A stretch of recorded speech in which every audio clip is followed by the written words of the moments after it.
I need you to hate so I can use you for your energy. This is Real Sales Talk. Real sales advice from real sales practitioners. Giving you tips on how to dominate your sales quota are your co-hosts, Sean Mitchell and Phil Keene.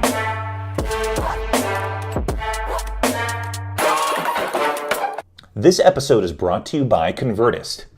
We are incredibly excited to have partnered together with Convertist, which helps SaaS and services run managed outbound campaigns for teams looking to drive new pipeline opportunities. For teams targeting mid-size and enterprise deals, Convertist integrates with CRMs like Salesforce to uncover actionable data in their sales processes, which enables them to find areas of improvement and double down on strategies that actually work. Benchmark the lead generation performance expected of a seasoned SDR and identify actionable areas of improvement in a sales process, all out of one place with Convertist. For teams looking to measure and enhance their performance of their sales funnel and architect a better revenue engine, cast an application to join the Convertist Slack group. It's at convertist.com/Slack. That's Convertist, convertist.com/Slack, SLACK. What is going on, everyone? It's Sean and Phil with another episode of Real Sales Talk. This is season 9, episode 6. We're getting close to the end of season 9, Phil, and we're gonna do a big episode 100 when we get to it here in a few episodes. Here, I'm pretty pumped about it. Are you? It's gonna be a good time. So a good surprise in there for everybody. Yeah, we're gonna keep it a secret and unveil probably episode 8 or 9, because episode 10 of the season would be 100 episodes of Real Sales Talk. So it's going to be really, really cool. We've got a good one for you today. We've got Michael Athens, who is a Cutco rep. I don't know, what do you call yourself, Michael? I'm a Cutco sales professional. Sales professional. I love it. That's great. And you and I met in an interesting way, and I'll just kind of give the short version of this. So you had hit me up on LinkedIn. You'd sent me a LinkedIn message, maybe on like a Monday. And then I was sitting in a negotiation training. It was like a 2 or 3 day negotiation training. And you come up to the front during one of our breaks in the negotiation class, and you give your Cutco pitch, and I'm like, this guy looks really familiar. This name, I know I've seen somewhere. And so I pull up my phone and I go through my LinkedIn stuff, because I get hit up pretty often. I'm like, oh, that's the same guy. And at that point that I realized that I had kind of matched the two. You were standing outside, and anyway, so that's kind of how we connected. And I think I'd seen you at one other point, but you're actually in the Denver area, and you help. Well, I'll let you do your pitch here. So tell our Real Sales Talk listeners who you are and what you do. You work for Cutco, but what else? Yeah, so for anyone who doesn't know, Cutco is essentially the #1 rated kitchen cutlery in the US and Canada. And it's an all-American made, #1 rated, guaranteed forever. So if it ever breaks or chips or anything, it's replaced for free. And then what I do personally now is I work with businesses, salespeople, anyone who has clients that they want to appreciate. And rather than giving them a gift basket or a gift card that they'll like, but it's gone within a couple weeks, we get them a really nice set of the best cutlery in the world and put your guys' logo and info, whatever you want, the client's info, on the blade of the knife engraved in there. So they have a lasting touch from you that they see every single day. So it works a little bit better for a lot of the gifting things when you want to appreciate someone. I like that. And I like your tagline as well. I believe it's gifts with an edge, right? Yes. Yeah, that's our company within, because we're all 1099 independent contractors for Cutco. So that's our little LLC here in Colorado. Yeah, which we'll get into here in just a second, because I think that's going to be an interesting part of our conversation, which is starting from nothing and growing your business successfully. But what I've invested into the the cutlery, and I haven't delivered them yet, but I'll certainly report back to you, Michael, on how it goes. Awesome. But what I love about it is that it's high quality and American made, and it's got a lifetime guarantee. Yeah, forever actually, because you can pass it down generation to generation. So when I was working with people that owned it for themselves, and they'd bought it for themselves and everything, I'd seen people that have passed it around through 3 generations before. So it's kind of a fun product. That's amazing. So it's been around for at least 3 decades. Yeah, since 1949. That's amazing. That's awesome. So what I would love to dive into today over the next 20 minutes with you, Michael, is your story, because you are a 1099 employee. You don't have a base salary, right? And so you're working from ground level up and building this business. And how long have you been doing the Cutco thing? Just over 8 years now. That's amazing. Okay, so you've had some success if you've been in it for 8 years. So you've been able to pay at least the minimum bills that you've got, and then hopefully and some. But I'd love for you to talk about, like, when you start from scratch, and I can totally empathize with you because I'm in a similar situation in real estate. You probably know some people, you probably have friends and family. Where did you start growing that business initially? And then kind of unpack that a little bit more as far as where's your niche, where do you focus on, that sort of thing. So originally when I started Cutco, so for anyone who doesn't know, it's I think the number 1 recruiter and trainer of high school and college students in the nation. So I had just gotten out of high school actually, and had been looking for a job, sent applications all over the place, and just didn't hear anything back because it was 2009. And I got a letter in the mail that's like, hey, here's an opportunity in sales.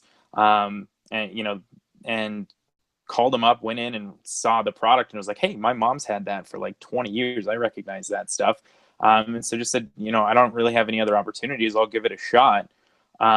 Expecting it to just be something really short term, maybe that summer before heading off to college. And basically started off with friends and family. So I did about a week and a half of just one-on-one appointments with them, showing them with a big focus on getting referrals. And within a week and a half, I had probably built up 200 people that I could call and go and sit down with and show them knives for their kitchen. Within a really short amount of time, I had built up more than enough people to fill up my schedule. 200 people in a week and a half. Probably about, yeah. That's impressive. Was there a method? Did they show you or teach you a method to asking for referrals? I'd love for you to share a little bit of how you approached getting referrals.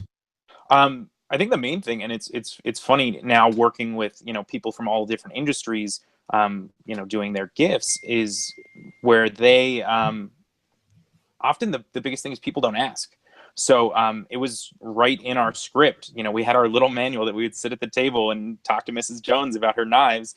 And right in there, it was, all right, the next step is you ask for referrals and say, I wonder if I still remember the original one. Hey, Mrs. Jones, thank you so much for sitting down with me today. It helped me out. It helps me out so much, but what's really important to me is that I have more people to see. So if you could just go ahead and jot down the 10 people that would you think would be nice enough just to take a look. You don't have to think they would be interested in buying, just if they would be nice enough to sit down with me and have a little fun. How much of that came off of even someone that didn't buy from you, they still gave you the referral because of who you were as a person? There's like that 5 to 10% of people that'll never give you someone, those type of people. And then like the rest of the people, I was at least walking out with like 2 or 3 that would then replace that person in my schedule. And that's kind of what the goal was, is like, how can I at least, on this appointment, whether I make a sale or not, if I have more people to see after them, then I still have my business running.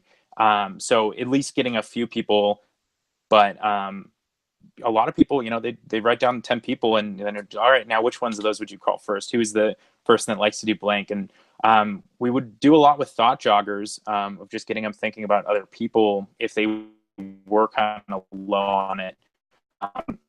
So who do you know who loves to golf? Who do you know who loves to blank? Anyone, who makes the best pie of your friends? And they would get thinking about things and just, keep at it and getting more. And then following up and sharing, hey, thank you so much for introducing me to Sally. She just got this set. She's super excited about it.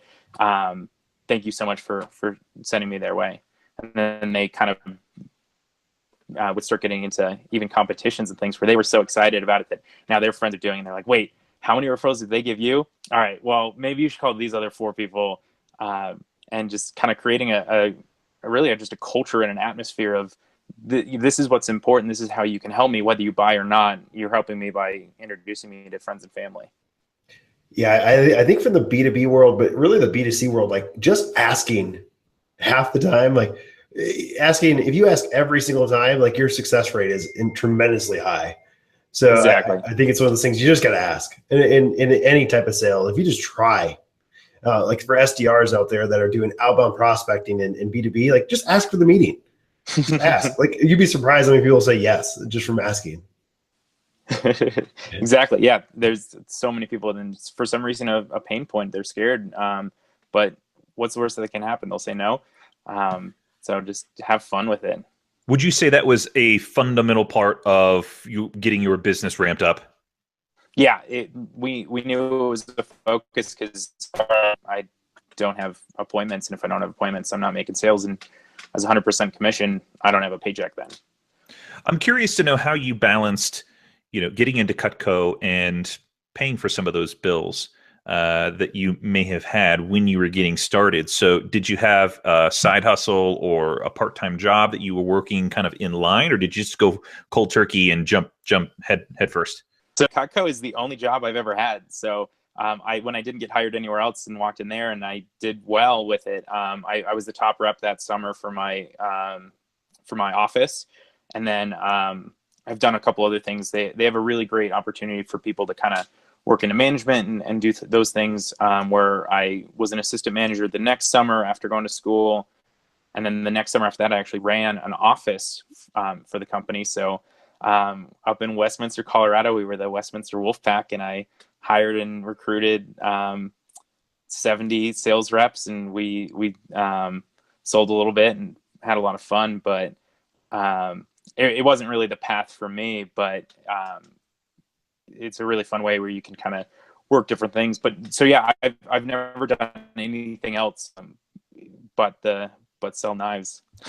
So I know that you focus on the real estate industry now. So how did you get from getting those 200 referrals to having this kind of core vertical of real estate? Like what happened in between, and how did you discover that the real estate industry or space was one that you wanted to kind of dominate? Yeah. So I kind of was getting to the end of my college career and was kind of, do I want to sell knives for the rest of my life? Is this, going to work after I'm out in the real world?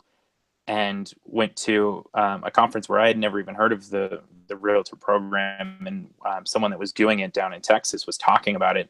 And I just kind of fell in love with the idea of, rather than walking into someone's home and just saying, hey, let's find $1,000 to spend on a set of knives, I could go into someone that's spending hundreds and hundreds of dollars every month on their gifts, and the gifts aren't doing that much for them. So I could, for one, just take the money they're already spending and put it towards a better use for something that's better in taxes, it's better for retention, all these different things.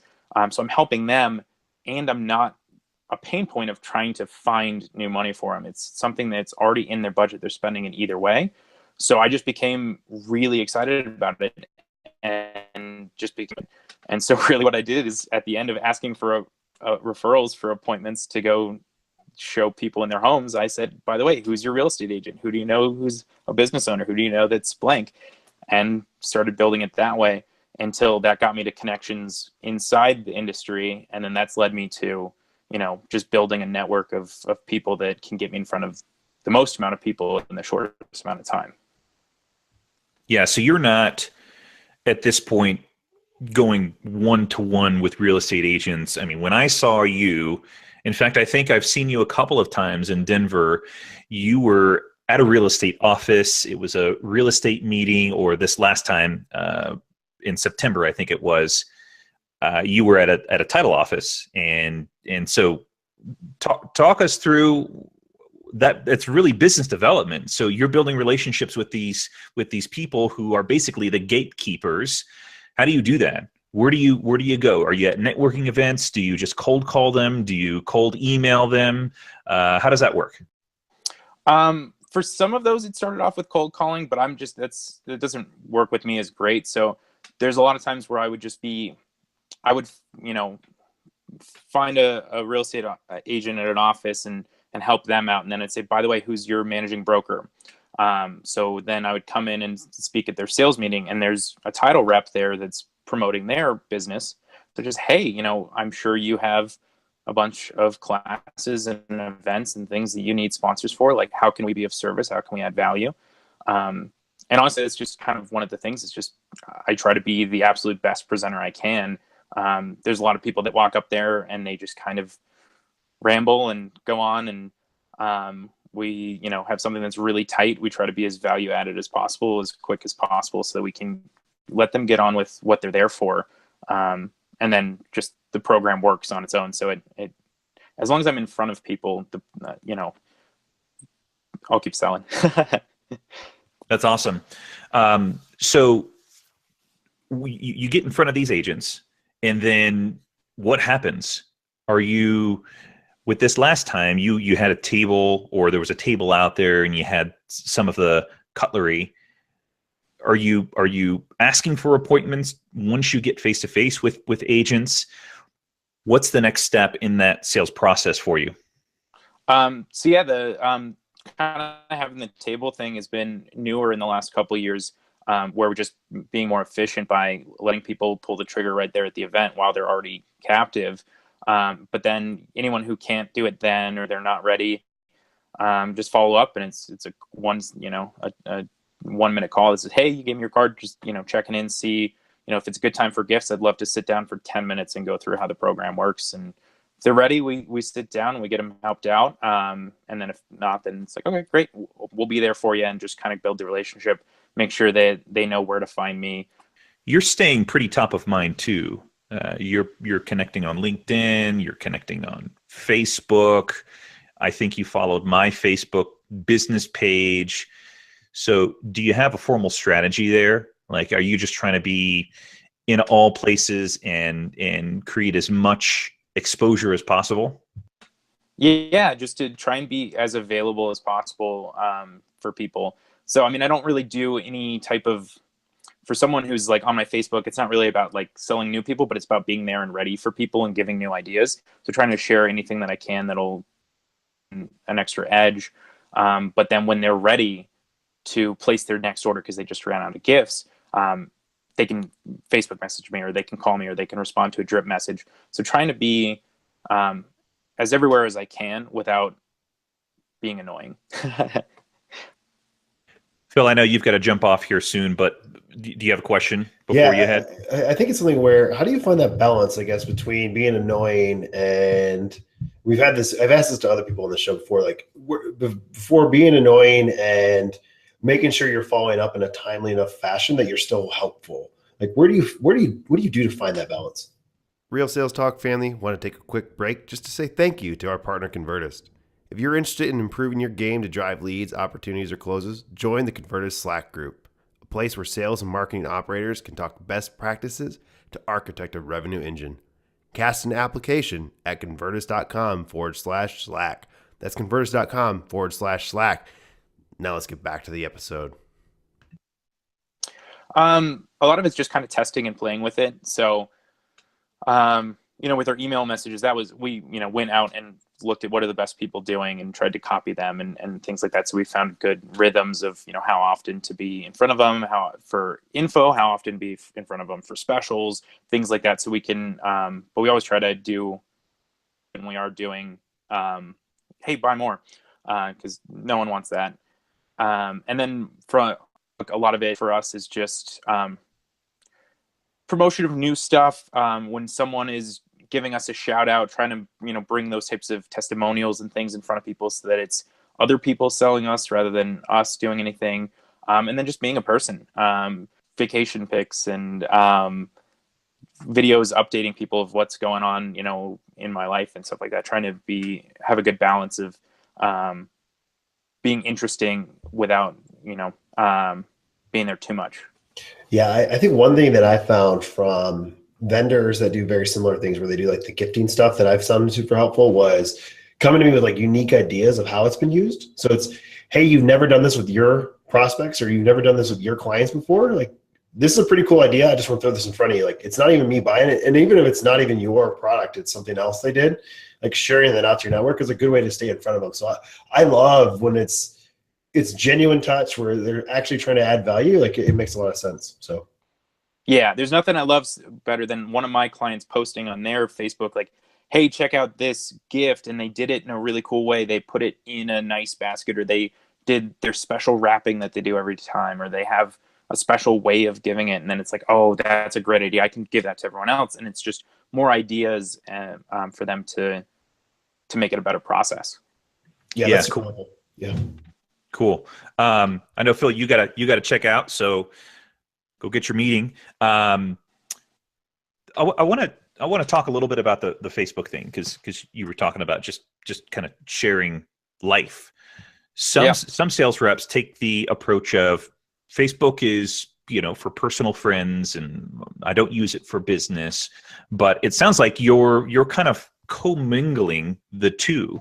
Sometimes you're posting some personal stuff, sometimes you're posting some professional stuff. So I'd love for you to kind of talk about your strategy there.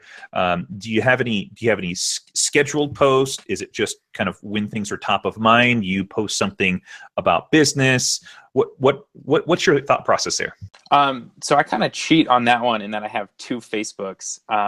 So I have my one that I've had since I was, in high school or whatever. And then a while back, I started a second one that was just for my realtor clients.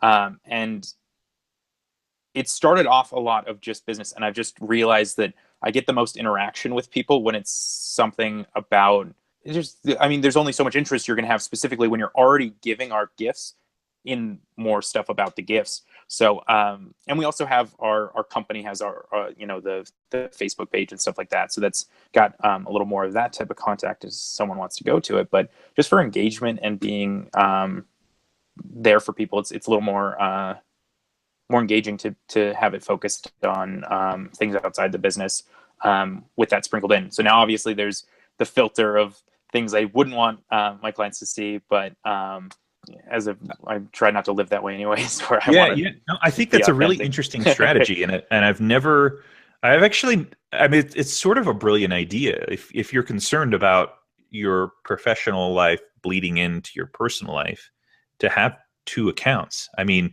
I had never thought about that. I've taken it a little bit of different approach, and I mean, I have this kind of personal rule for Facebook that I don't share anything about politics or religion, and I try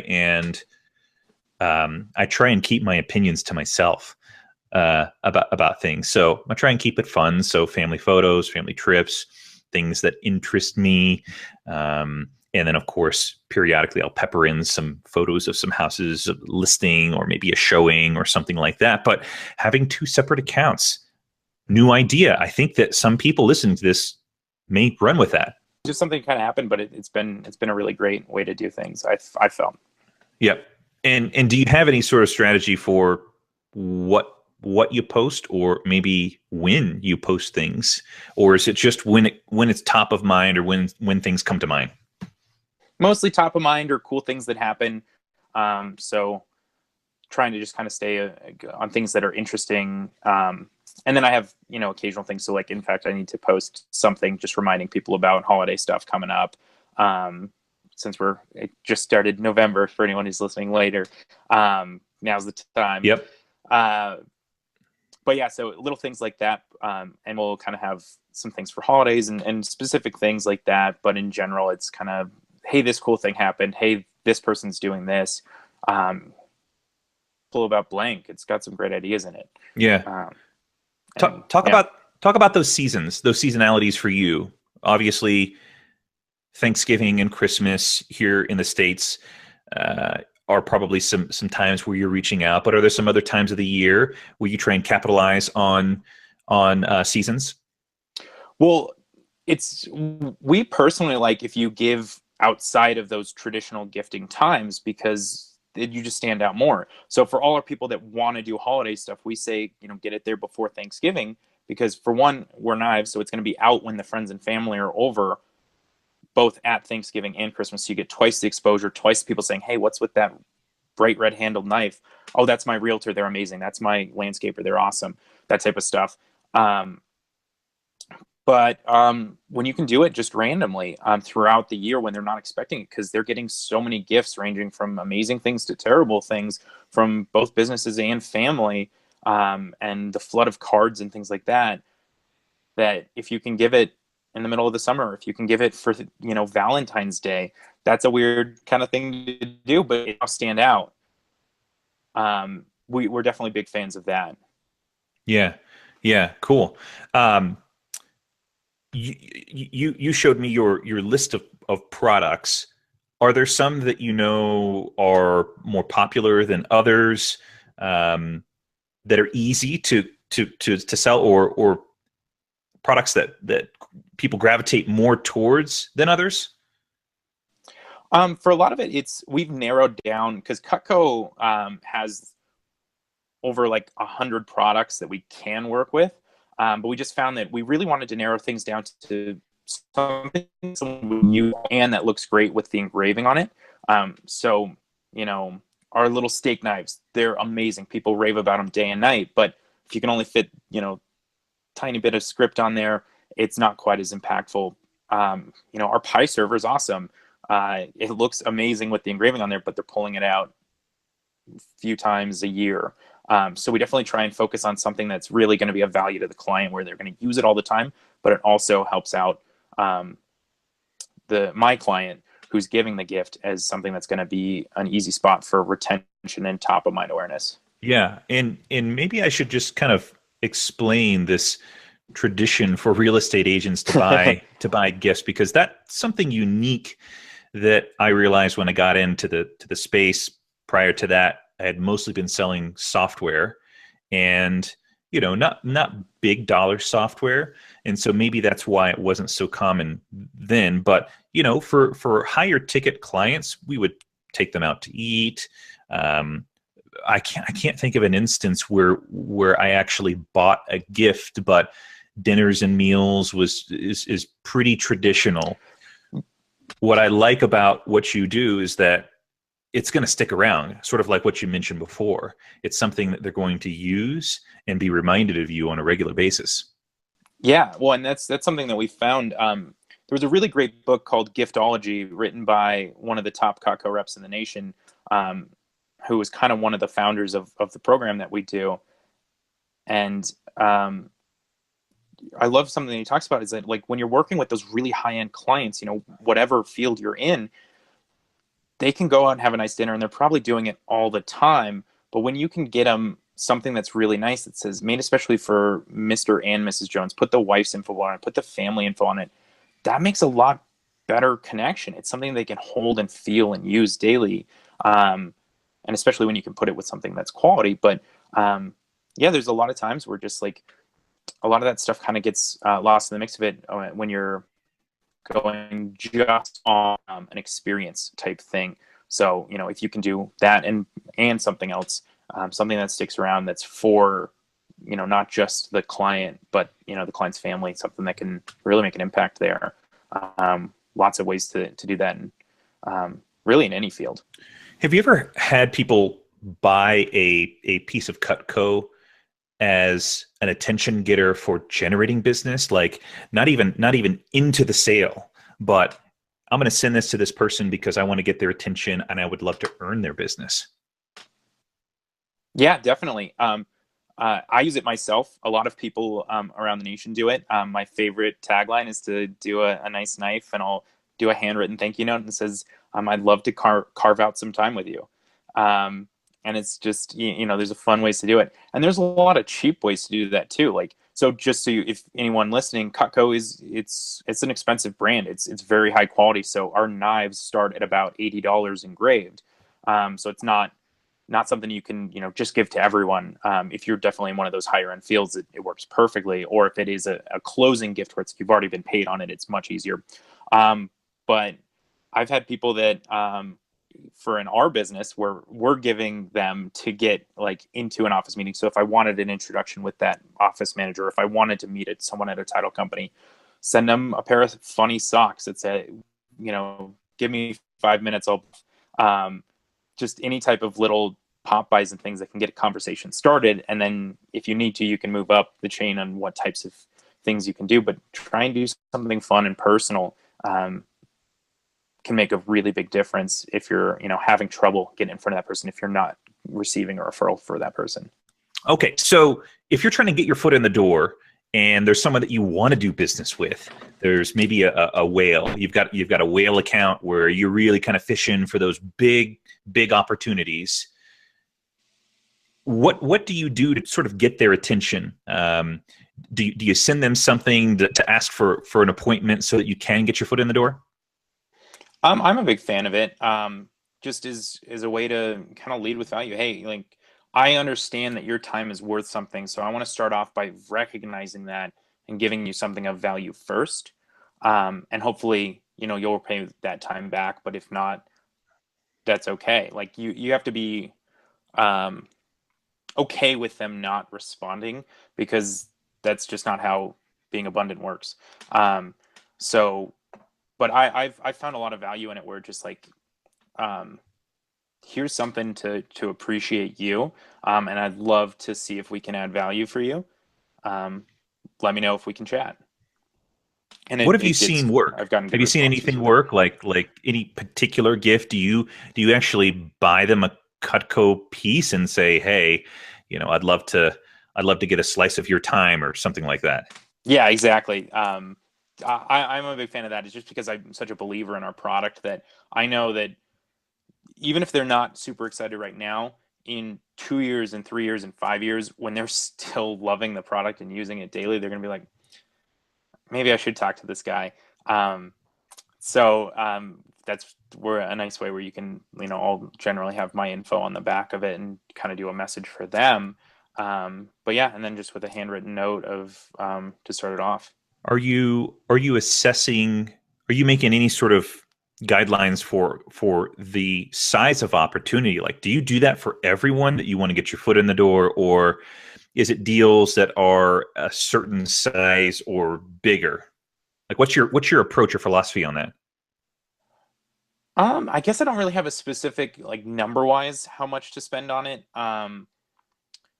It's usually kind of just a feel thing. Like I get introduced to someone, but we don't have time to really do something, set something to chat or to really get into things. So it's just, hey, I think this person, I'm willing to lose $100 if this goes nowhere, but I wanna do something for this person.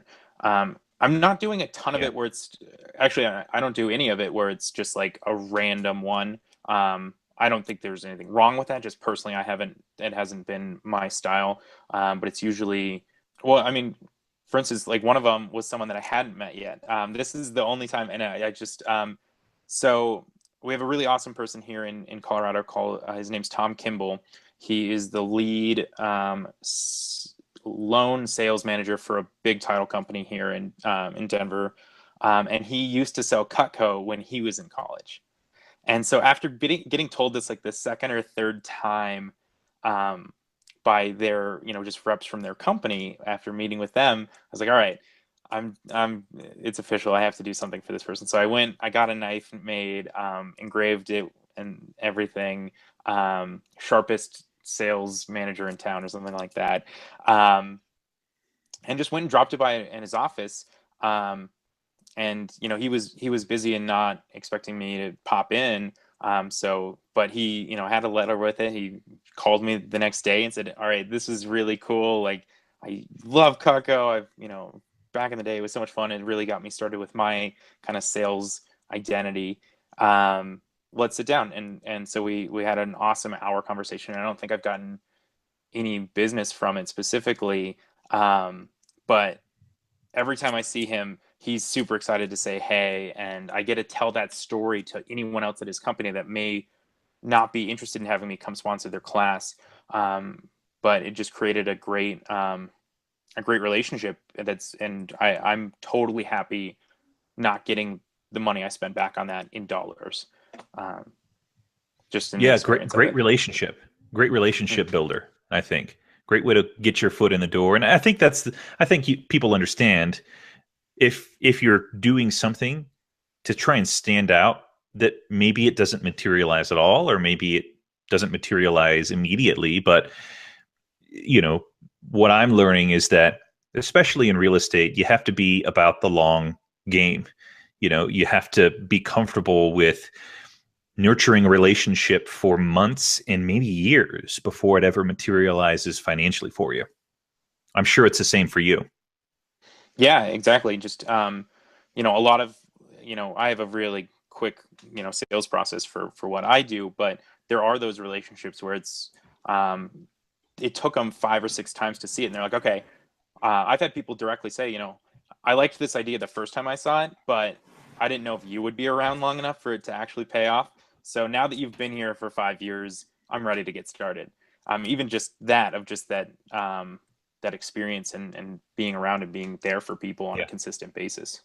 Cool. Okay, so one more question before we jump into rapid fire. What's your approach for meetings and appointments? Are you trying to set a particular number of appointments per day? What's your strategy there? I'm focused on.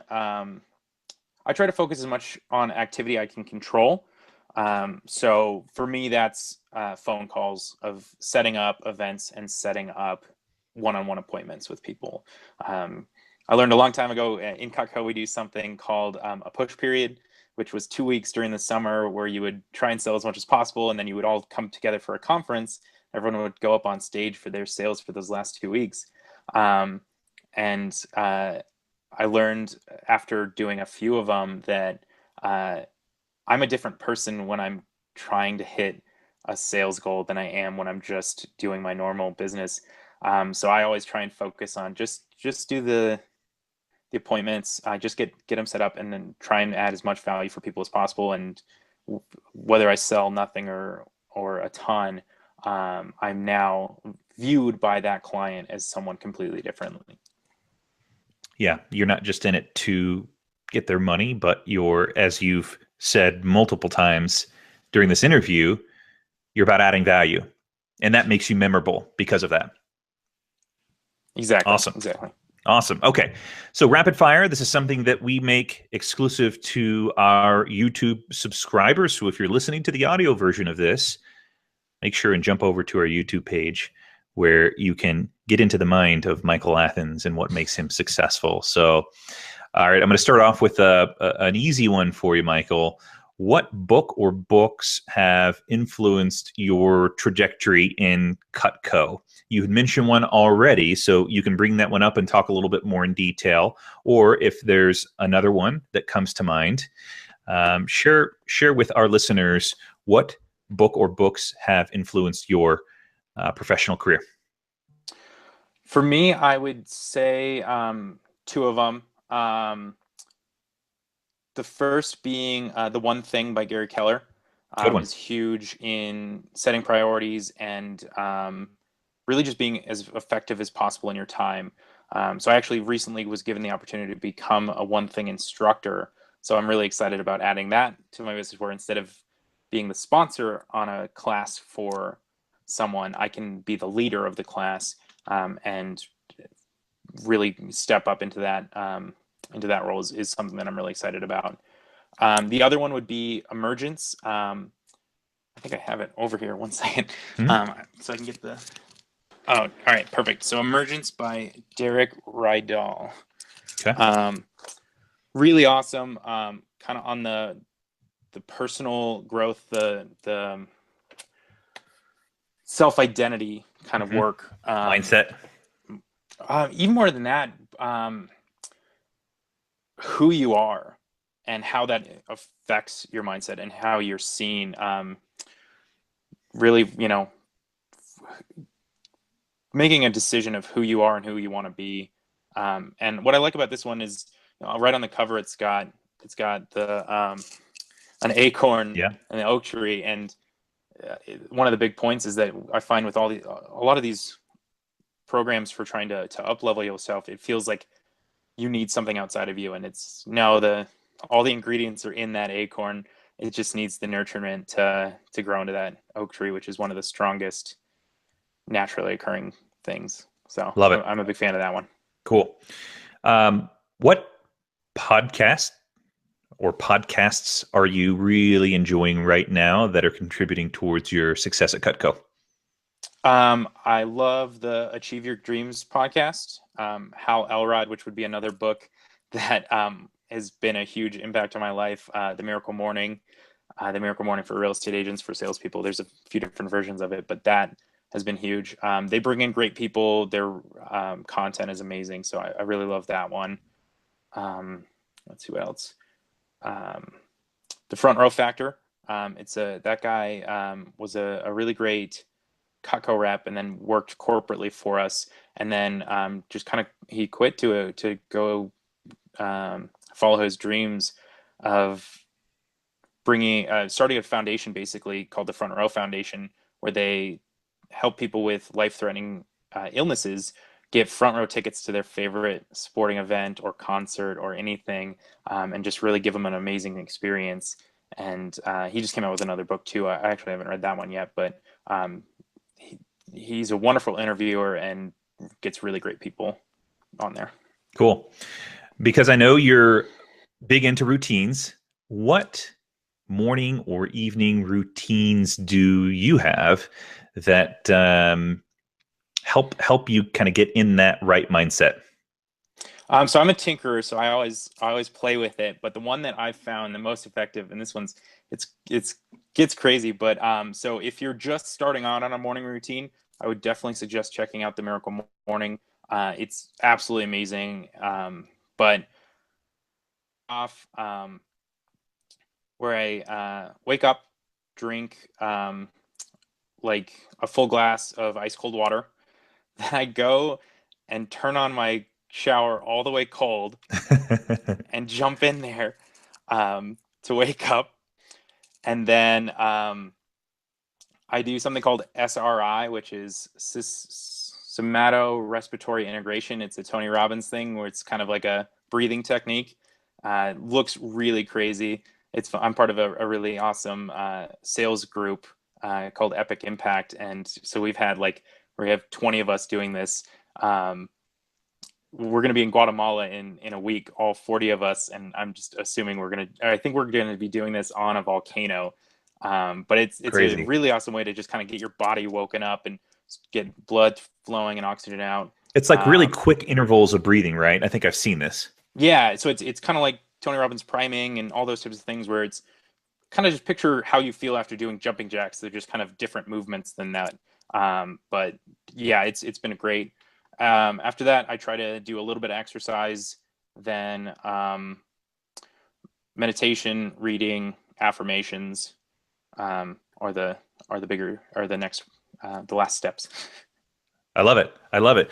I don't think we've had anyone on the show that has talked about the breathing techniques, and I think we've talked about this once, taking a cold shower, but I'm familiar with these things, and every time I get into the shower, I'm like, oh, should I do a cold shower? Nah, I love warm showers, but I totally understand the value. Well, and then so after the morning routine, I then take my real normal shower. But when I wake up, I might as well be a zombie because my brain is not functioning on any cylinders. But you're in that cold water, they turn on quickly. So we're talking like 10 seconds, 30 seconds? I try to do 30 seconds. Okay. And it's rough here in Colorado. Yes, it is, especially on a day like today when it's like 35 degrees. It was a rough one. I love it. I think you've just challenged me to do it, though. I've heard it enough, and many mornings I'm waking up pretty early, and I think it could help. Yeah, I mean, give it a try. Won't kill you for 30 days. No, I mean, shoot, at the worst it's going to do is wake me up. Or maybe make me really cold, but only for a moment. Exactly. Awesome. Well, did we do the third? Yeah, that was the third question. So really, really cool to have you on.